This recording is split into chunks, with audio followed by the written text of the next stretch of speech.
Okay, so this is a light meter. This is better in a way than using a strobe. Oh shit. I think I know what I'm doing lah. Usually that's the case. Okay. So let's try that again. Yeah, it's freaking bright. See the lens trying to flare. Yeah. Okay, welcome to another episode of Midlifers. Here in our photography news, we have a new item that we're gonna unbox and test out. So this is a Godox Lux Senior. It's actually a modern flash, but it has a very retro look to it. So we're very excited to see what it is all about and how it performs. So I'm gonna do a quick unboxing for everyone.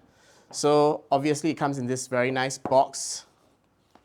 And inside the box, you will see the flash itself. I'm just gonna put that aside.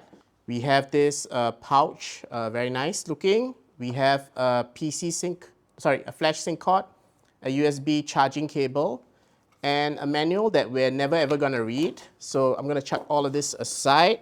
So this is the flash itself. It looks very sleek. It has all the dials at the back. I probably should read the instructions actually. It pops open like this, and actually the bulb is retracted inside, so you need to pop it out as well. And then it has this fan to reflector that you can open up as such.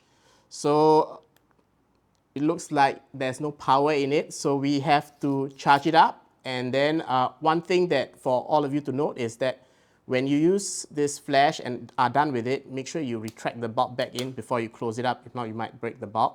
So let's go charge this up, and then we'll test it out on this RB67.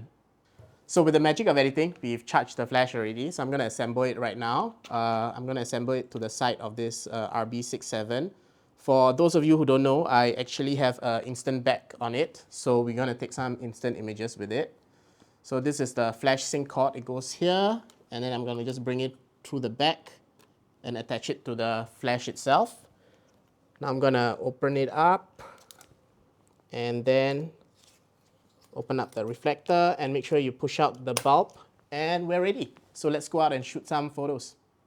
All right, so with this setup over here, we're gonna take some old school photos. So Ian's gonna join me right now. Wait. So you have that, right? Yeah. I also have a setup.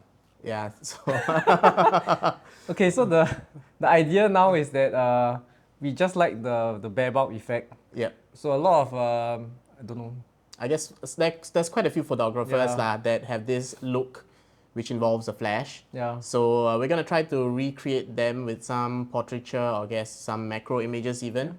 Yeah, and we see how it turns out on, I'm gonna do it on instant film. Ian's gonna do on digital platform. So it's a digital camera, and I have the Zhiyun X100. So this is a very, very powerful 100-watt LED light that I have rigged up onto my camera. So it's gonna just be a constant light source. Yeah, it's freaking bright. See the lens trying to flare. Yeah.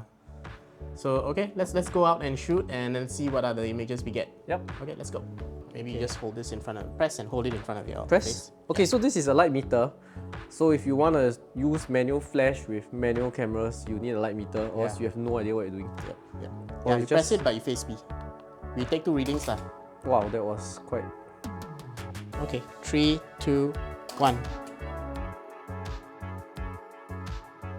3, 2, 1. Okay, and I'm blind. Get it this way. This is better in a way than using a strobe because I can... Oh shit.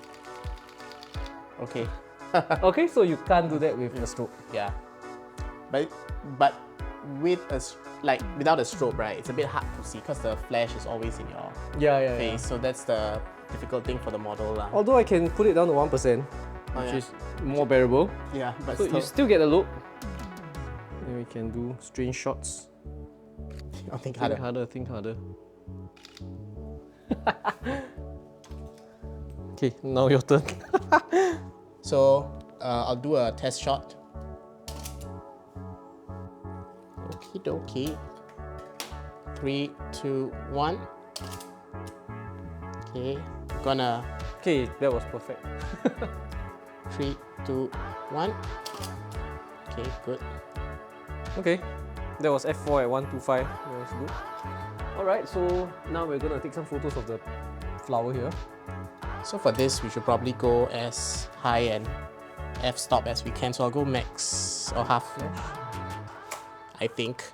You think lah? Yeah, I think I know what I'm doing lah. Usually that's the case. Okay. Yep. Okay, let's shoot it. Okay, 3, 2, 1. Okay. So let me try the same thing.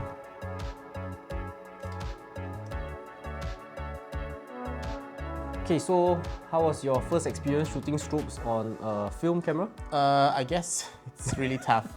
Like, I guess you need an instant back for the camera. Yeah. Just so that you know what you're getting. And I kind of understand why in the old days, they used to shoot on a pack film back, nail the rough exposure, and then shoot on like a color negative film. So how do you feel the metered values worked out for the film? So actually the metered values, they turned out pretty well. I guess we got some nice images. The more well-exposed ones, I would say, are actually the slower shutter speeds. It has less of a harsh look. Yeah. But actually, if you're shooting flash, you're probably going for this look instead. But we're trying to get the high-key look, which is like, it's not really high-key, it's just the retro harsh look of on-camera flash. Yeah, or like what you would take with a cheap disposable camera with flash, or like even any point and shoot. So these are as in some people like this look. And it has the retro feel, so if you're shooting vintage cameras, it kind of blends in naturally. Like, it looks nice, you know. As soon as I set it up, both of us commented how nice it looks. It looks like it's part of the camera. Yeah. It looks like it belongs there. Yeah, so actually I think you can pair it up with a Hasselblad, a Rolleiflex, nice. You know, it will just match the camera. So interestingly, another thing you can do, right, you can do a bare bulb, so you can just like close this. Yeah. So the effect will be a bit different. Yes. You get a more pinpoint source of light. I just wish you could angle it a bit more. You can do it if it's half closed, but I don't know whether it will still fire. Yeah. But I wish fully open with the reflector, if it had some angulations, that would be nice. Yeah. Maybe Godox, you can do that on your next iteration of this flash. Yeah. But otherwise, it's quite capable. So I don't have any strobes. I do a lot of videos, so I have this kind of continuous lights. I just got this, so actually I mounted it on a handle with a monitor mount. So the monitor mount swivels, you can put it in any direction, then there's a 1/4-20 here that you just screw on. Yeah, it acts in the same way as a flash would because it's just a point source of harsh light. Put it on auto and you can get the same look. Yeah, and it is very compact. Maybe you want to show the side profile. It's super thin. It's like bare bones. It's just a flash and basically the electronics and the light. It's not even a flash. So if you want to like, you can just turn it on like this. You can actually just hold your camera in one hand and then you can like do this and light enough. Yeah, and you can just leave the camera on auto. Correct. Exposure, everything will be taken care of because it's TTL anyway. Yeah, and I guess like for this, right, you can actually put it aside like that. Yeah. And if your subject is nearby, you can just illuminate them like that. And I guess it's easier to meter, especially if you're using like your phone meters, because the light is continuous. It'll be a lot easier. As you adjust your light, right, you can directly see. Yeah. You can attach modifiers on this also.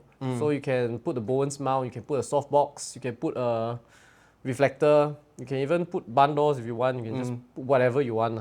All things I don't understand. But I'm nodding my head as if I do. Yeah. So this is a good light. Yeah.